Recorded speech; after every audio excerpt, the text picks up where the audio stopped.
pernah ketika lagi kelewat batasnya itu tiba-tiba kaos ibu saya yang biasa dipakai di rumah itu bercucuran darah. Ibu saya tuh dibawa ke tempat terapi otak seperti itu.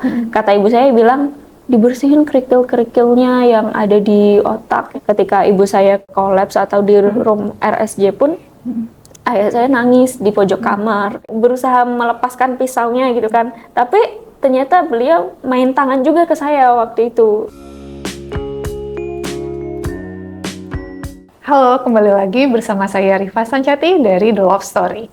Dalam playlist The Love Stories episode keempat ini, kita akan dengerin cerita yang sebenarnya cukup memilukan ya dari guest speaker kita, Kak Aldita. Halo Kak Aldita, thank you for coming ya. Nah di sini jadi Kak Aldita ini akan cerita pengalamannya. Kak Aldita tumbuh di keluarga di mana papanya ini merupakan boleh dibilang pelaku kekerasan dalam rumah tangga, KDRT. Nah di sini tujuannya Kak Dita ingin sharing supaya bisa jadi pembelajaran buat teman-teman yang lain ya yang mungkin sedang mengalami situasi yang sama atau yang sedang memilih pasangan ya, supaya hopefully bisa mendapatkan masa depan yang lebih baik, bukan cuma untuk diri kita, pasangan, tapi juga untuk anak-anak di masa depan ya Kak ya. Amin. Oke, untuk mulainya kita akan flashback dulu ya dari cerita nostalgianya. Kamu manggil apa, Papa Mama? Iya, betul. Papa Mama. Oke. Nah, dari kisah flashback Papa Mama nih, ketika mereka baru ketemu, itu kan orang pasti baru ketemu nggak langsung hari ini ketemu, hari ini nikah ya. Pasti kan ada masa penjajakan, ada yang bilang pacaran, ada yang pakai metode ta'aruf atau apapun itu gitu. Nah, kalau kita ngomongin kekerasan yang dilakukan Papa, apakah saat itu sesuatu yang sudah kelihatan pada masa pendekatan atau pacaran itu, atau baru kelihatan setelah nikah gitu? Kamu tahu nggak sih sejarahnya dulu gimana? Kalau dari yang sejauh saya dengar ya, karena saya sebagai anak pertama dari dua bersaudara perempuan semua, jadi otomatis rata-rata sebagian kisahnya itu saya tahu, karena jadi tempat curhat juga ya, baik papa sama mama kan, karena mereka sering berseteru seperti itu, berdebat seperti itu. Nah terus kalau ngomongin soal awal mula bertemunya itu, jadi kedua orang tua saya ini bedanya 10 tahun, Kak. Yang lebih tua? Yang lebih tua ayah saya, bapak saya. Bapak saya waktu itu menikah umur 27, ibu saya 17 masih kelas 2 SMA atau aliyah gitu ya. Tapi ibu saya waktu itu di pesantren. Jadi ayah saya itu dibilangkan dapat kenalan gurunya ibu saya seperti itu, dan lalu diperkenalkan dan dari situ dekat. Saya nggak tahu ya dari dulu tuh ada istilah pacaran atau enggak. Tapi kan kalau zaman dulu kan ya pendekatan, diajak belanja sana atau kesini ya selayaknya orang lagi pendekatan. Pengenalan lah ya. Iya gitu. betul. Apa sih kalau zaman sekarang ngedate gitu ya, kencan gitu betul, ya. Iya. Nah lalu singkat cerita mereka tumbuh nih bener-bener cinta. Dari awal ibu saya nggak ngerasa ada gejolak itu kekerasan. Oh nggak kelihatan? Nggak kelihatan. Jadi ya ibu saya juga waktu itu ngerasa ketemu pria yang bisa mengayomi ada jiwa providingnya seperti itu kan. Dan di umur 27 yang layaknya udah bisa berproses saat itu tuh bisa dibilang udah mapan ketika udah punya motor sendiri. Jadi ayah saya udah punya motor, ibu saya ngelihatnya dari situ. Oh ya udah boleh nih mau diajak nikah ketika saat itu. Padahal ibu saya belum lulus SMA kan waktu itu. Jadi ya udah bersedia, otomatis keluar dari sekolah, tidak tamat SMA kan. Dan waktu itu ayah saya juga sudah berkarir merantau gitu di sini seperti itu. Jadi ya udah membangun kehidupan rumah tangga. Mulai munculnya itu mungkin selama pernikahan mulai ngerasa ada perbedaan kali ya, karena jaraknya beda 10 tahun. Ayah saya mungkin pikirannya udah mulai cukup dewasa, sedangkan ibu saya masih ingin menikmati masa-masa dimanja atau remaja seperti itu. Ya. Masih pengen bebas kah kayak gitu? Kalau dibilang masih pengen bebas, mungkin enggak juga ya. Lebih ke kayak, mungkin ibu saya ngerasa ada perbedaan gitu. Kok tidak seperti di awal lagi gitu, jiwa providing. Maksudnya lebih banyak menuntut atau perhitungan seperti itu. Dan ibu saya ini, saya baru sadar ternyata ibu saya ini punya jiwa anak muda yang tetap ingin ngomong gitu. Maksudnya dia nggak bisa diatur gitu. Jadi ketika haknya ada yang kurang, dia pengen disuarakan. Speak up gitu ya. Speak up jadi itu. Boleh dibilang mama kamu ini tipe wanita yang masih tergolong cukup vokal gitu. Iya, betul. Jadi ketika ayah saya sebagai kepala keluarga kan ya memang punya kekuasaan untuk berkata atau mengarahkan gitu, tapi ibu saya nggak mau atau gimana, akhirnya lebih ke cekcok gitu Kak. Maksudnya saya juga ngelihatnya lebih ke komunikasinya yang tidak selaras dan tidak ada yang berusaha mencoba untuk menyeimbangkan atau memahami. Mungkin itu juga karena awal-awal di usia awal pernikahan egonya masih keras seperti itu kan. Tapi waktu itu saya juga tidak menyadari karena saya masih kecil. Waktu itu umur 3 tahunan seperti itulah ya. Baru setelah punya adik ya, saya waktu itu sama adik saya beda 5 tahun, saya ngerasa nih kok ayah saya makin nggak sabar. Makin nggak sabaran. Iya, karena mungkin dilihat-lihat ayah saya ngasih tahu nih bagusnya gimana, ibu saya nggak mau punya pendapat sendiri gitu. Jadi cekcok, ya ayah saya mungkin ke bawa emosi jadinya main tangan seperti itu. Tapi saya juga tidak melihat lagi-lagi mereka itu kalau bertengkar di ruangan lain, tapi satu rumah tuh tetap kedengaran seperti itu. Jadi ya kekerasan yang dimaksud itu bisa juga dalam melalui kata-kata kan Kak. Kekerasan verbal ya? Iya, kekerasan verbal seperti itu. Ada juga ketika ayah saya sudah tidak sabar, kelewat batas, akhirnya tangan yang mulai seperti itu. Saya ngerasa itu pengalaman yang pahit banget gitu kan. Jadi kalau bisa saya ingin amnesia lah atau hilang ingatan seperti itu. Jadi yang saya ingat waktu itu pernah ketika lagi kelewat batasnya itu tiba-tiba kaos ibu saya yang biasa dipakai di rumah itu bercucuran darah. Tapi saya nggak bisa lihat ini bagian wajah mana nih, karena yang berdarah tuh yang mana gitu ya? Iya, karena bagian kaos itu udah berlumuran darah aja, merah gitu kan, segar gitu kan. Tapi waktu itu ayah saya langsung cepet-cepet bawa ke rumah sakit gitu. Nah lalu ketika di rumah sakit Fatmawati itu saya tanya, mama kenapa gitu kan? Ya bilangnya, saya nggak tahu pasti, bilangnya sih ayah saya kayak kecelakaan karena ngurus di dapur atau gimana gitu. Tapi ayah saya nggak jelasin secara detail. Tapi saya tahu sebelum itu terjadi itu mereka lagi cekcok seperti itu. Nah akhirnya saya penasaran kan, saya pengen cari tahu mana nih kaosnya gitu. Ternyata kaosnya tuh udah dicuci, udah itu, tapi darahnya nggak bisa hilang. Selepas itu kelas 2 SD itu mereka cekcok lagi. Dan saya masih ingat banget yang kenapa itu membekas, karena itu H+1 ulang tahun saya. Jadi kayak saya ngerasa, ih ini kan ulang tahun saya, kok bukannya mereka bersenang-senang malah cekcok seperti itu. Adalah masalah gitu kan. Dan urusan keluarga besar kan biasanya ikut tercampur gitu ya. Ayah saya kan anak kedua dan anak pertama cowok juga kan dari 5 bersaudara. Jadi masih kayak jadi apa ya, yang sering dimintai tolong gitu sama keluarga besar. Nah ibu saya kan pengen ya kalau bisa udah fokuslah ke keluarga seperti itu. Tapi ya singkat cerita mereka cekcok sampai sorenya itu ibu saya ingin kabur. Pengen kabur keluar rumah. Cuma kan karena waktu itu rumah di Jakarta kan dempet-dempetan dan banyak tetangga kan. Ayah saya takut nih, takut bikin tetangga geger gitu kan. Akhirnya udah tiba-tiba langsung dikunci tuh semua pintu di rumah dan ibu saya diajak masuk ke dalam gitu kan. Tapi ibu saya tetap kayak marah-marah vokal seperti itu terus. Walaupun ayah saya nggak ngeladenin. Nah dari sini kan kayak kenapa nih ibu saya nih gitu kan.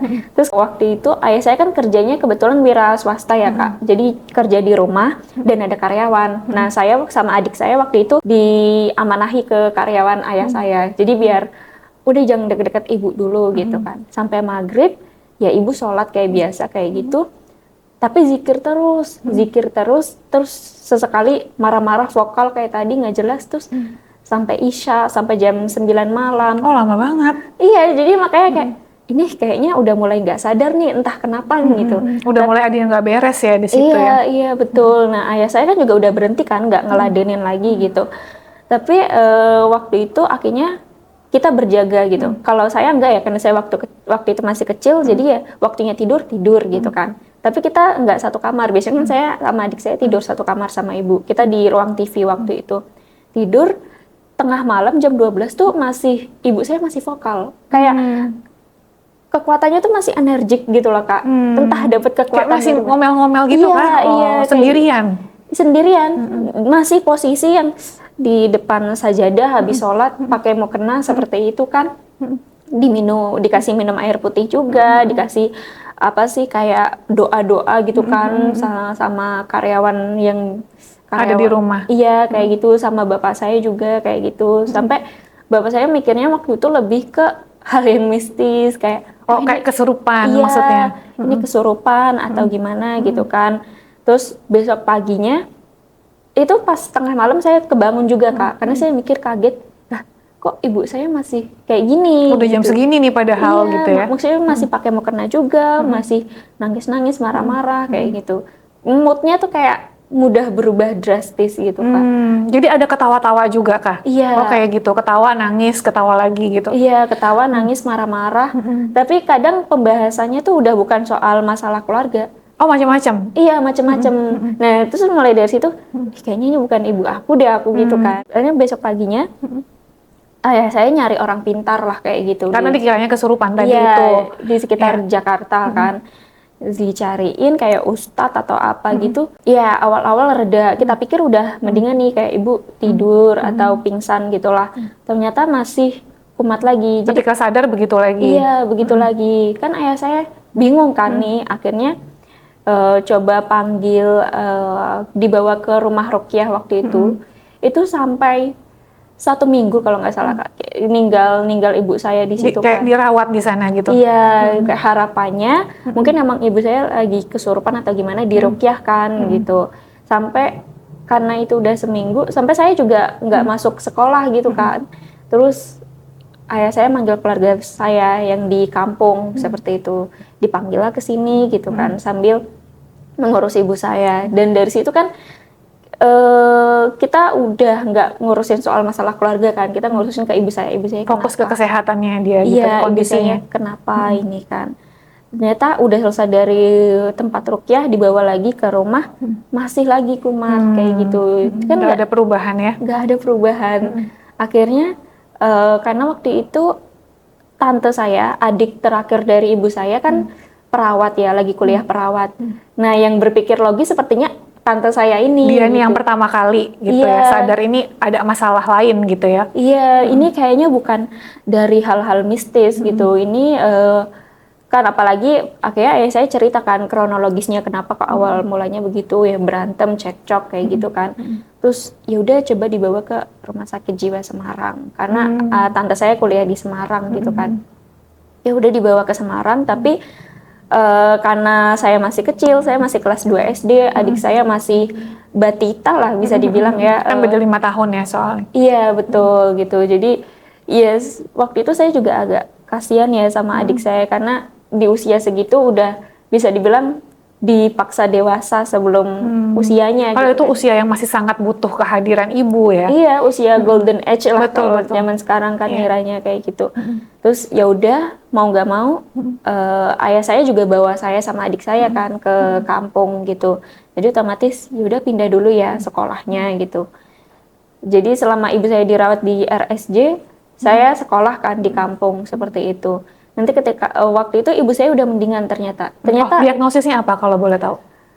Nah, karena waktu itu saya masih kecil, ke usia kelas 2 SD, tidak ada yang memberitahu saya dan saya juga belum ada rasa penasaran kenapa gitu. Oh, pokoknya taunya dirawat di rumah sakit. Iya, saya Oke. malah waktu itu taunya nggak tahu kalau itu RSJ Kak. Saya taunya mungkin ya itu kayak rumah ruqyah kayak yang di Jakarta atau apa karena emang nggak kelihatan ketika saya masuk. Waktu itu saya masuk juga ikut masuk tuh karena pas malam, jadi masih keadaan sepi kan nggak kelihatan kalau itu RSJ gitu kan. Saya sadarnya itu pas kelas 4 SD karena kelas 4 itu kumat lagi ibu saya. Jadi Oh, jadi udah sempat sembuh lalu relapse lagi. ya kolaps lagi. Jadi saya itu yang awal mula saya pindah-pindah sekolah kan karena ya alasan kalau saya ditinggal di Jakarta nggak ada yang merawat. Jadi kan yaudah sekolah di kampung karena ada keluarga besar, ada sanak saudara. Di dan- Semarang itu tadi. Iya, tapi kalau kampung saya itu beda 2 jam dari Semarang, kayak gitu. Terus ya udah kelas 4 itu kolaps lagi. Baru saya tahu karena saya waktu itu juga mungkin dianggapnya udah agak besar dan bantu merawat ibu saya kan. Saya baru sadar ini apa sih, ini rumah sakit apa ya kok sepi banget gitu. Jadi ternyata saya lihat pasien-pasien pun nggak kelihatan mereka sakit gitu. Oh gitu. Iya, karena kan yang rumah sakit biasa kita lihat kan sakitnya fisik, entah diperban Oh, atau kayak apa. di infus gitu Iya. ya, pakai kursi roda gitu-gitu. Iya, betul. Kalau ini enggak, saya waktu itu mulai ngerasa beda. Kok pasiennya pada matanya kosong, pandangannya seperti itu. Dan waktu itu saya masih ingat ibu saya tuh dibawa ke tempat terapi otak seperti itu. Kata ibu saya bilang dibersihin kerikil-kerikilnya yang ada di otak yang menghambat kayak gitu-gitu. Tapi kan saya bingung ya antara mau percaya atau enggak kayak gitu. Intinya ketika udah selesai, udah sembuh itu kata dokter harus minum obat seperti itu. Jadi ibu saya kayak saya pikir oh berarti mama saya udah harus seumur hidup minum obat gitu kan. Nah di situ awal-awalnya ibu saya menolak. Jadi ibu saya ketika sadar tuh nggak sadar Kak kalau dia sakit. Jadi dia nggak ingat apa yang dia lakukan, ucapkan selama sakit tuh nggak ingat. Nggak ingat. Jadi ketika ibu saya udah sadar, itu saya mulai ngerasa beda. Kok ibu aku beda ya? Jadi lebih sering marah-marah atau gimana? Itu saya udah mulai ngerasa beda lah. Nah dari situ ketika saya mulai beranjak ke SMP, saya kan jadi ngerasa kayak keluargaku kok gini ya gitu. Jadinya saya waktu itu sempat mencari pelariannya itu dekat sama cowok atau gimana seperti itu kan. Tapi ternyata SMP itu ibu saya kolaps lagi. Dan waktu itu ayah saya juga masih sering main tangan dan waktu itu juga saya mulai beranjak agak besar kan. Jadi saya mulai tahu ayah saya main tangan. Tapi saya nggak berani ngelihat, nggak berani ngelerai. Jadi ketika ada cekcok, saya masuk kamar, saya ajak adik saya juga kan waktu itu. Ya sebisa mungkin kita sibuk main HP lah atau apalah atau belajar lah kayak gitu. Tapi waktu itu ketika ibu saya mulai vokal lagi, mulai nggak sadar lagi, ayah saya naliin pakai apa bahasanya ya selimut jari, ditaliin kayak gitu biar tangan ibu saya nggak kemana-mana karena ibu saya tiap kolaps, bawaannya pengen kabur dari rumah Kak. Terus pernah juga megang pisau diarahin ke ayah saya kan. Akhirnya dibawa ke RSJ lagi ke Semarang 1 bulan itu. Itu menurut saya paling lama ya Kak. Jadi selama SMP itu juga 1 bulan saya jadi berperan ganda gini. Maksudnya kayak dia belajar masak, yang ngurusin adik saya waktu itu masih SD gitu kan. Terus juga ngurusin masakin buat karyawan apa adanya kayak gitu kan. Terus ya mungkin di sisi itu karena 1 bulan lama ayah saya banyak ngurung gitu Kak. Tapi waktu itu kan ada saudara juga ya Kak dari Jakarta ikut datang, ikut ngurus.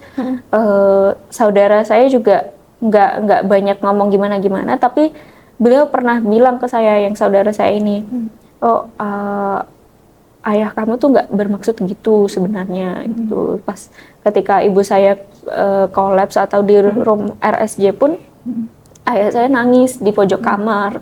Nah, saya penasaran kan, saya nggak pernah lihat ayah saya nangis gitu. Itu yang bikin saya bingung ya, maksudnya kayak kadang saya kalau dengerin cerita dari POV mama begini, dari POV papa begini. Jadi kan itu bikin saya membingungkan anak harus berpihak ke siapa gitu. Terus akhirnya SMP itu 1 bulan, akhirnya dari keluarga ibu bilang, udah biar ibumu di sini dulu aja sampai 1 bulan gitu. Karena udah lama, ayah saya nanyain kan, kamu kangen mama nggak gitu, kamu pengen mama balik ke sini nggak gitu. Itu pertanyaan yang nggak pernah saya terpikirkan kan. Waktu itu saya ditanyain begitu, ya saya bilang kangen lah, saya pengen ibu saya balik lah. Tapi saya nggak tahu kalau saya ingat lagi, apa mereka ada niatan untuk berpisah ya waktu itu karena waktu itu ibu saya sakit 1 bulan di kampung kan, di kayak istilahnya tuh kayak dikembalikan ke keluarga ibu saya gitu, kayak dikembalikan pulang ke orang tuanya gitu kan. Ya udah akhirnya ibu saya balik lagi dan dari situ saya bantu mengingatkan kan, ibu jangan lupa minum obat gitu. Mama tuh masih sering menolak gitu loh Kak. Kadang obatnya juga pernah dibuang atau nggak diminum.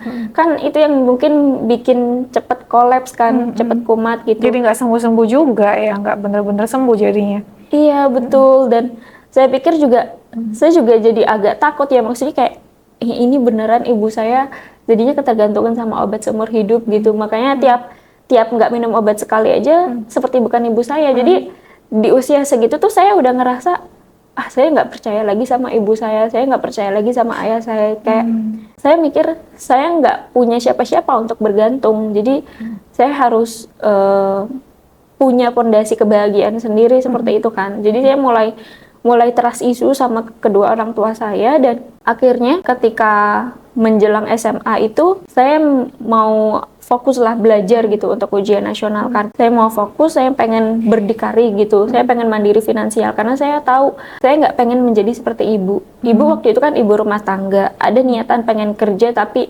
kayak ditahan-tahan sama ayah saya, dan itu menimbulkan cekcok lagi. Salah satu penyebab konfliknya itu. Iya, seperti itu. Dan saya nggak pengen hal itu terulang lagi lah. Saya pengen mandiri finansial. Gimana caranya? Mungkin ya salah satunya dengan, saya harus fokus akademik terlebih dahulu gitu kan, biar mudah dapat kerjaan dan sebagainya.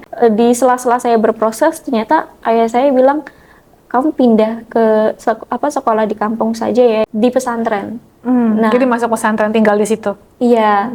Nah, tapi kan waktu itu mindset orang Jakarta waktu saat itu kan mikirnya, kok masuk pesantren, saya salah apa? Maksudnya mindsetnya tuh masih yang pesantren tuh untuk anak nakal seperti itu. Betul. Emang masih banyak orang kota yang mengambil solusi seperti itu ya soalnya ya.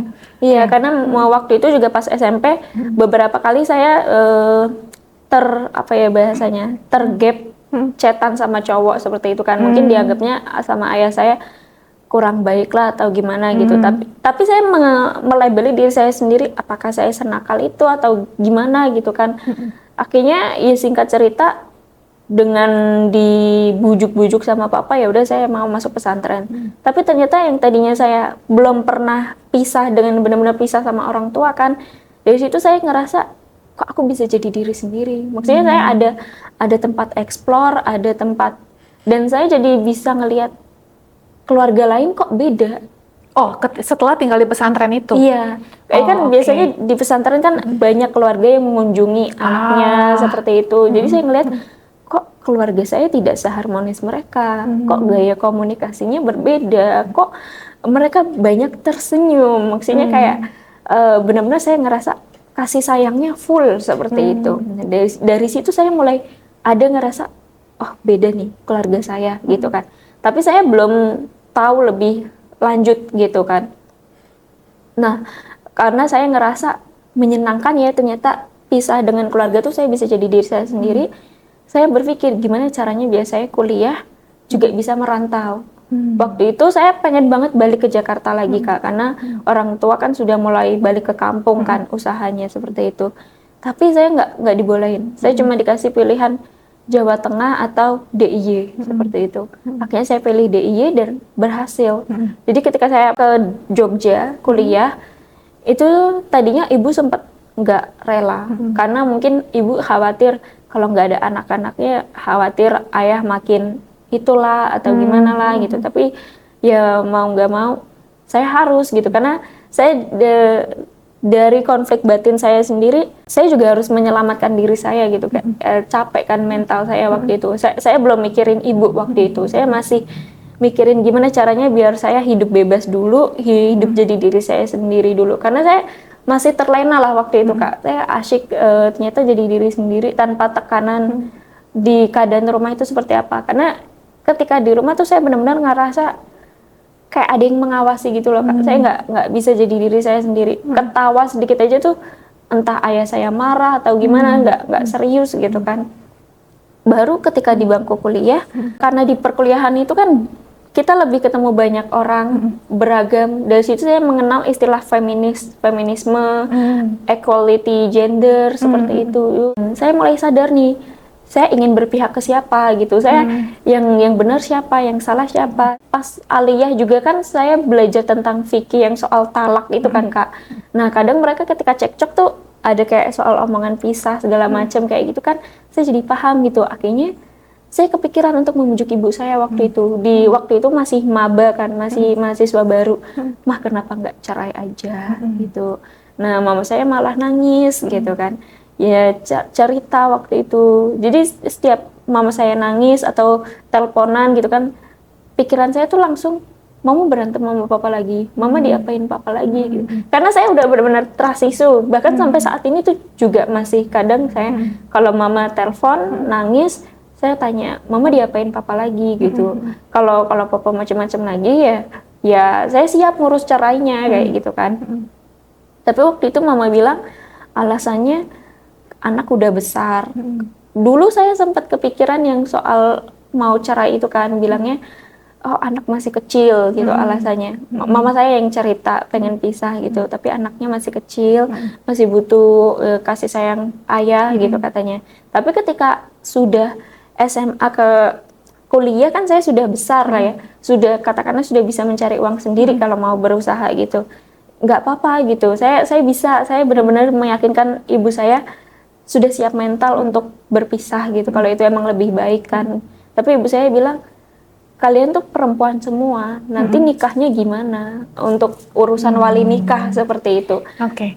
Jadi saya ngelihat, saya waktu itu belum tahu istilahnya apa, tapi lambat laun kan saya jadi tahu kayak ada trauma bonding gitu loh Kak, yang Antara mama kamu ke papa gitu ya? Iya, yang mengikat ibu saya sulit untuk berpisah. Oke. Jadi agak kesel, dan waktu itu pas masa-masa mahasiswa itu kan ambisi saya juga ngerasain di usia segitu ternyata saya lagi vokal-vokalnya gitu. Mungkin bisa dibilang saya berontak kan, kayak saya nggak terima dengan pilihan ibu saya gitu. Maksudnya saya mau menyadarkan ibu saya sekeras apapun, ibu saya tetap milih sabar, pasti ayah kamu berubah gitu kan.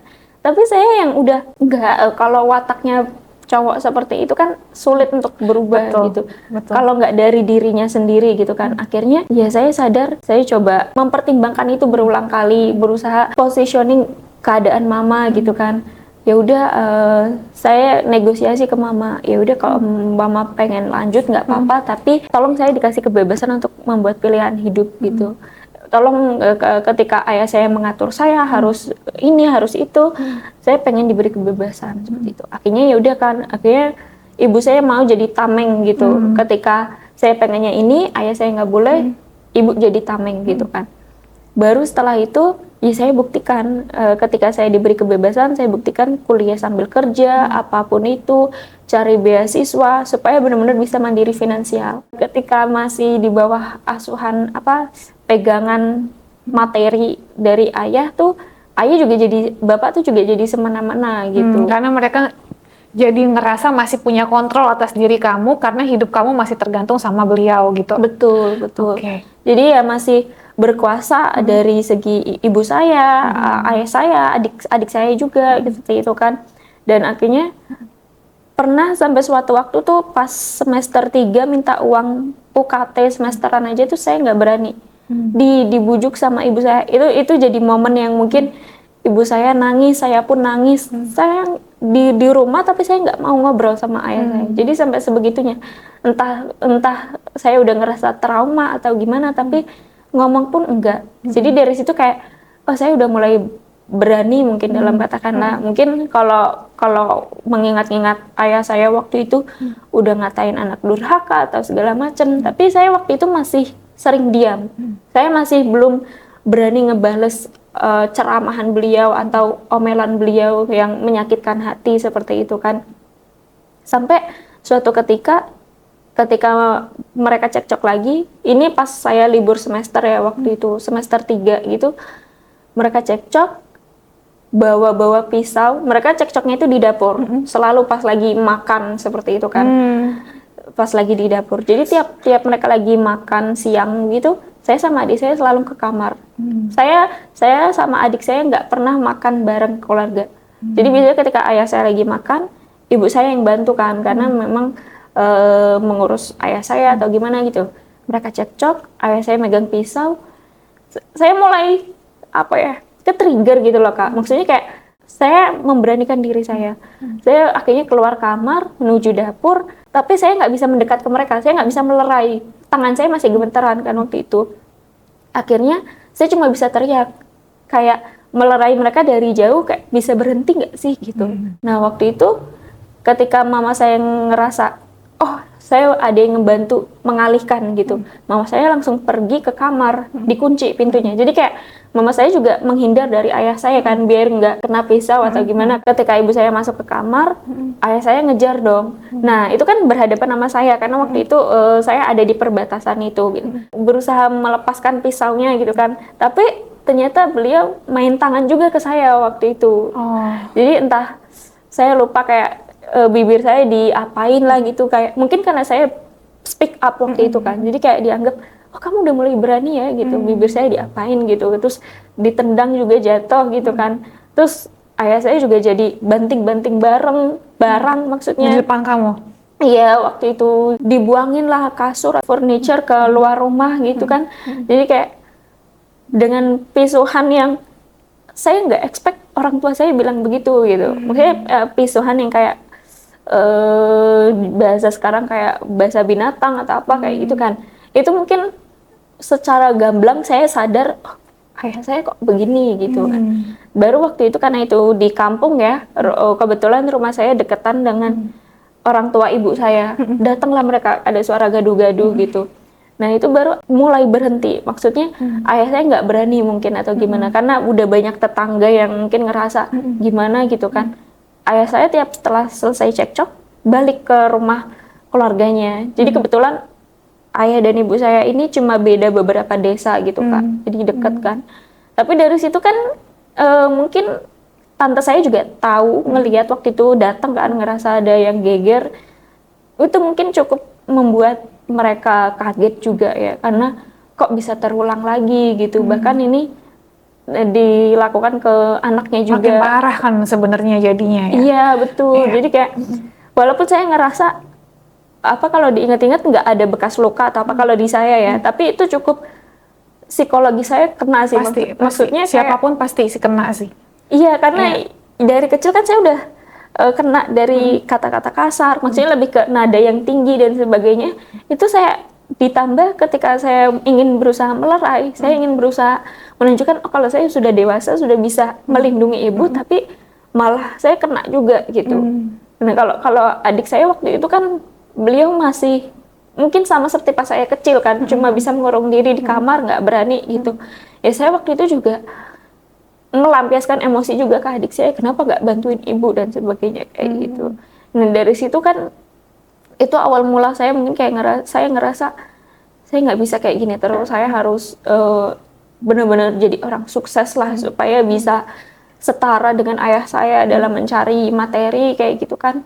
Dan akhirnya sampai saat ini terbalaskan, lebih ke kayak ketika saya wisuda, saya nggak izinin ayah saya ikut waktu itu kan. Karena saya masih sakit hati banget gitu kan. Bahkan ketika saya menjelang skripsian pun saya sama ayah saya cekcok waktu itu karena perbedaan pendapat lagi gitu, entah dari segi masa depan yang saya mau ambil atau dari apapun itu.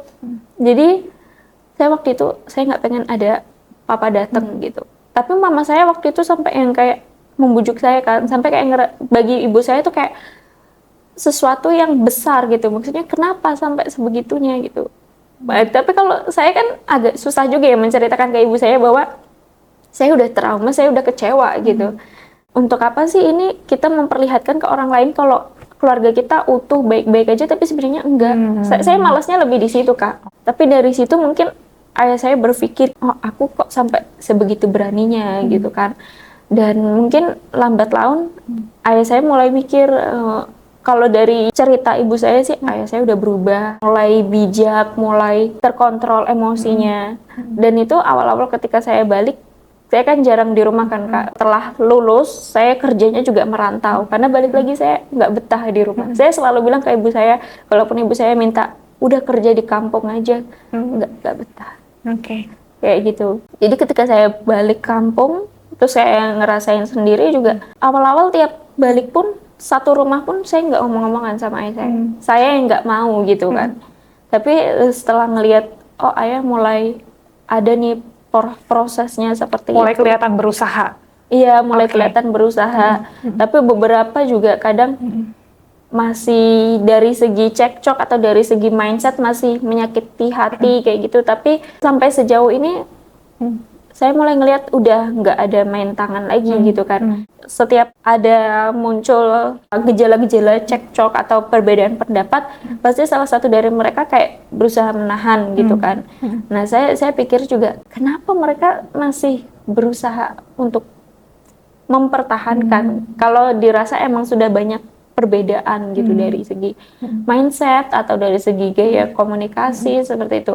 Saya tuh kadang saya juga lebih memikirkan mereka khawatirnya mereka seumur hidup nggak pernah bahagia gitu kan. Salah satu Karena nggak mau saling melepaskan. iya seperti itu. Oke. Padahal dari kita, dari anak pun, adik pun, kadang adik saya udah Dewasa ya iya, sekarang. sekarang udah bisa diajak mikir bareng, diskusi bareng, juga udah fine fine aja gitu kalau kita tanpa ayah atau kita divorce seperti itu kan.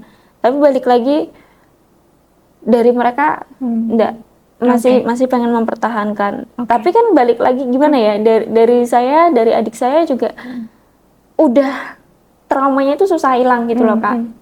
Butuh waktu lama. Nah, terus sekarang kalau ngomongin masalah trauma ini ya, ada nggak pelajaran yang kamu dapatkan ya dari kisah orang tua kamu ini, dan terkait trauma itu sendiri, mungkin nggak sih kayak kejadian itu bikin kamu juga jadi takut untuk punya pasangan, untuk menikah, punya anak gitu?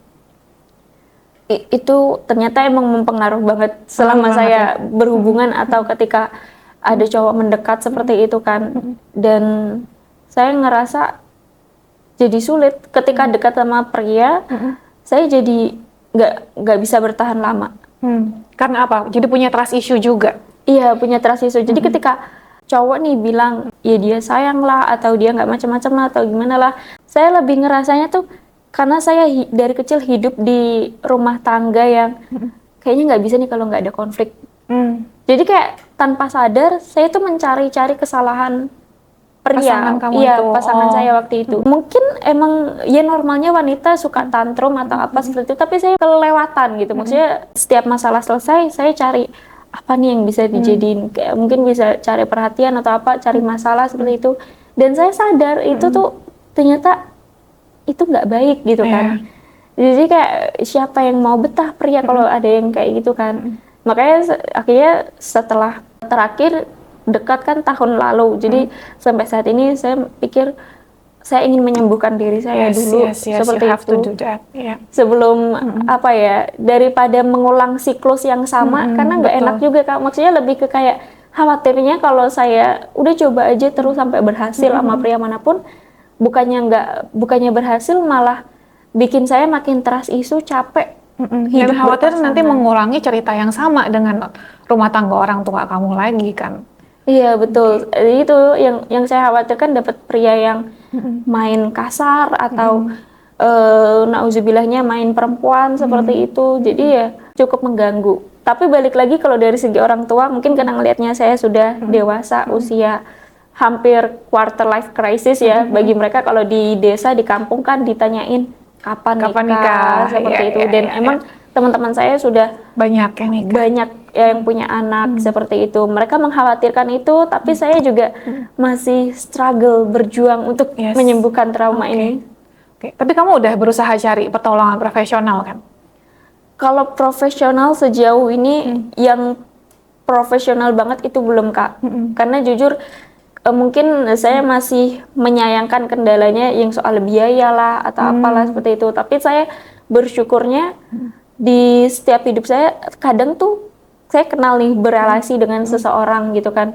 Ada mentor ikigai saya. Beliau tahu, kayak beliau paham ketika kita lagi mentoring ikigai waktu itu, saya ngerasa kok ada yang belum selesai di diri saya. Nah saya waktu itu nggak sadar, kenapa sih gitu. Ternyata beliau secara murni relawan ingin mentoring saya, konseling saya waktu itu. Jadi ya sudahlah, karena waktu itu saya mulai percaya kan dengan mentor saya cerita ke beliau tentang keluarga saya ini. Dan akhirnya beliau cerita ke saya, ternyata kamu tuh masih ada sesuatu yang belum selesai. Itu bisa jadi yang menghambat hubungan saya, menghambat saya ingin naik step level ke yang lebih baik lagi, karena saya ada niat untuk studi lanjut seperti itu yang menghambat saya maju mundur seperti itu. Jadi kalau untuk masalah yang profesional belum. Tapi mentor kamu ini punya background psikologi? Ada kayak coach certified kayak gitu. Oh, cuma coach certification aja? Iya betul. Tapi memang ya beliau fokusnya di ikigai, life career seperti itu. Tapi kalau ternyata beliau juga punya trauma yang sama, tapi beda halnya gitu. Jadi beliau juga menyembuhkan diri sendiri dan ngelihat saya ada potensi itu gitu. Oke. Itu saya jadi sadar juga sama diri sendiri, jadi makin mengenal. Oke. Ya mungkin bagus sih ya, seenggaknya sekarang kamu udah mulai the first step ya untuk healing diri sendiri dulu. Tapi nggak ada salahnya sih untuk next stepnya coba ke pertolongan yang profesional juga. Nanti aku akan kasih info yang masih affordable. Kan tadi kamu bilang kamu khawatir orang tua kamu nggak bisa bahagia. Kamu juga harus punya kekhawatiran yang sama buat diri kamu sendiri. Ya khawatirnya kalau kamu nggak healing, kamu bisa nggak nanti hidup bahagia ke depannya? Karena hidup tuh panjang kan, kalau kita dikasih umur yang panjang sama Allah, it's a very long time gitu. Jadi kamu juga harus happy. Ya bukan cuma mama kamu, bukan cuma papa kamu, tapi kamu juga, adik kamu juga, masa depan kamu juga, anak-anak yang nanti kamu lahirkan gitu. Jadi it's very good for you, berusaha sembuh dulu, nanti habis ini coba cari pertolongan profesional, oke? Ya, nah sekarang yang terakhir ya. Ada nggak pesan yang pengen kamu sampaikan ke orang tua kamu? Kan mereka sampai sekarang masih bersama ya. Apapun lah, apa sih yang kalau kamu bisa nyampein sesuatu ke mereka, apa yang pengen kamu bilang ke mereka?